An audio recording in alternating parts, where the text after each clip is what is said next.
Hey everybody, welcome back. Trapping the Mitten. To be honest, I have no idea if we're on day 5, day 6, day 10. I have no idea. I've kind of lost count. But here we are, and we're going to work on this loader again today. The 4400, 4500 Ford Franken loader. We are gonna keep continuing to tear this thing down. And actually, I'm hoping today to stretch a chain out and get some of these parts hung up, because this weather is starting to turn real nice. Boy, oh boy, let me tell you, today feels like fall.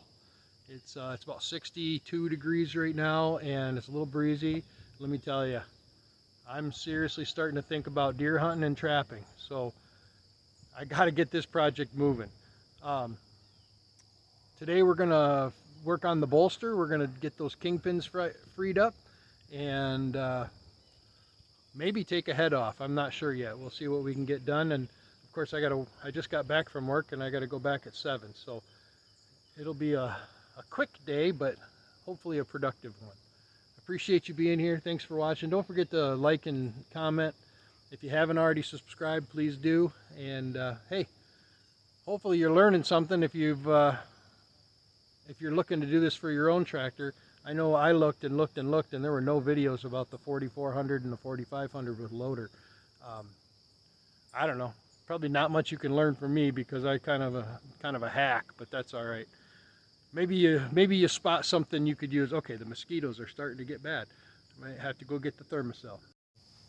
Okay, so this is the bolster. I called the bolster. I'm pretty sure that's what it's actually called, but who knows? Hey, if you know what this thing is called and I'm saying something wrong, please let me know in the comments. But you can see this thing is just terrible. I mean, the sunlight's going to be kind of screwy in there. It's pretty dark in there, but I have already dug inches of dirt out of this thing. Actually, when I was done, I took a snow shovel. I had an entire snow shovel full of goop that I had scraped and sprayed out of this thing, and it's still bad.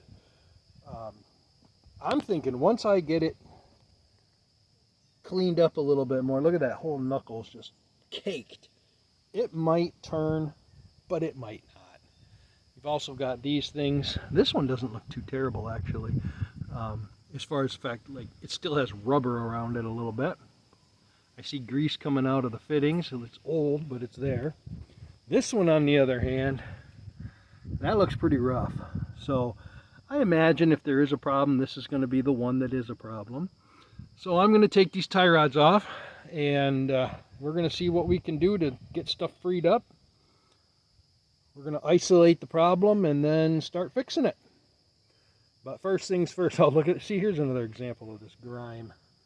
Look at how thick that stuff is on there. That's just unbelievable.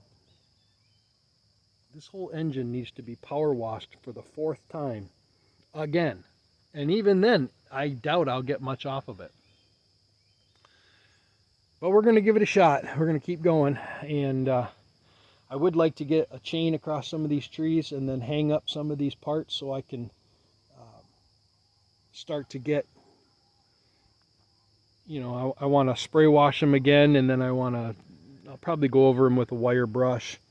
I don't have a sandblaster, so I'll just hit the spots that look terrible, and then we'll spray paint it with some farm paint, and at least it'll look good for a couple of weeks before the rust starts coming through.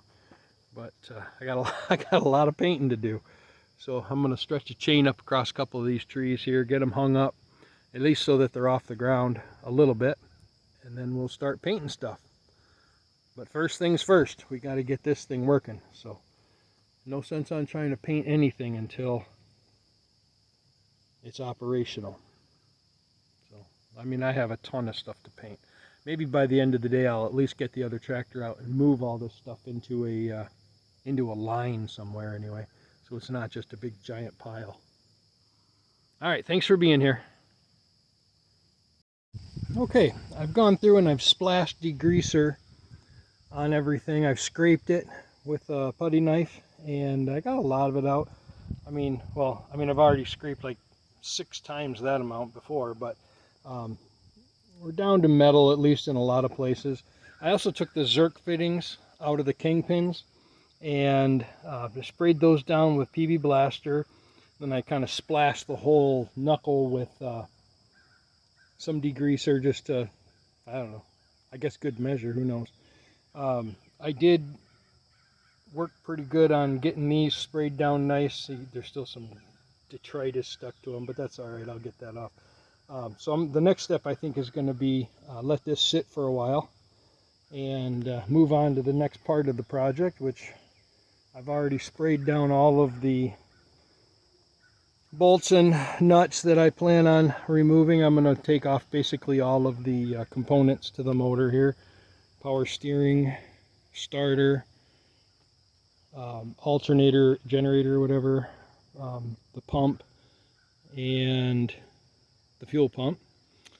And I also sprayed down both manifolds, exhaust and intake. And I'm going to see, you know, who knows, some of those bolts are going to come off pretty easy, but I think some of them are going to be a real pain. I'll probably have to use a blue nose torch to get some of them, but we'll see what happens. Okay, so just goofing around, I've been loosening the starter, fuel pump. What I've learned is the engineer who designed all of this had probably never worked on anything in his life. Why on earth would you put a bolt holding a starter behind the starter and then not be able to access it with a socket? So I did put together about, you know, 2 feet of extension. I was able to almost get it, and I think if I had a wobble socket or a wobble extension, you know, to put on the socket itself, I think I could probably get it. Yeah, but I don't have one right now. I have a wobble extension, which doesn't give me quite enough, so I'd need like a universal sort of wobble. I don't know, you know what I'm talking about. If you don't know what I'm talking about, we're in the same boat, because I don't know what I'm talking about either. All right, anyway, so now I've learned that the same issue here, that is a nightmare trying to get that bolt off. And I'm going to try my very best to get a socket on it from the other side. Maybe I can squiggle one in there somewhere, but looks like I'm going to be just slowly taking parts off of this thing until I can get to everything. I just can't believe that the engineers made it like that. I got to believe that there's an easier way. But, oh well, we'll find out. So there's something holding the fuel pump to the cam behind this plate. So let's take this plate off and see what it is. Okay, so what we've learned. We've learned that we don't know anything about tractors and being a mechanic. I cannot figure out how to get that hydraulic ram off of that, I don't know what it's called, knuckle, something. Some steering component. We did get the tie rods disconnected, and we figured out that this kingpin is the problem. The other one is free. We put a whole bunch of degreaser and stuff. We scraped a whole bunch out of there. We're going to power wash here in a minute. And let's see here, what else did we get done? We took out the we took out the hydraulic pump, and we removed the generator alternator thingamawidget, the starter, and the fuel pump. Let me tell you, the starter, they did not design this thing to be easy to work on. That bolt in the back right there is a nightmare. So what we ended up doing was I had to take all the fuel lines off so I could get to the top, and then I used about, well, 2 feet of extension, and I had to take heat shields, everything off. And I snuck in through that corner right there, and I got a hold of that bolt. I don't know if you can even see it like that. So anyway, we learned a little bit today. Certainly a learning day. And now we're going to power wash it and see what it looks like when it's washed for like the 4th time. So here we go. We're going to get all soaking wet. Okay, so we got it power washed. Doesn't look a whole lot different, does it? But it does in some places. It certainly looks wet. Alright, here's where the improvement really is. This looks a whale of a lot better.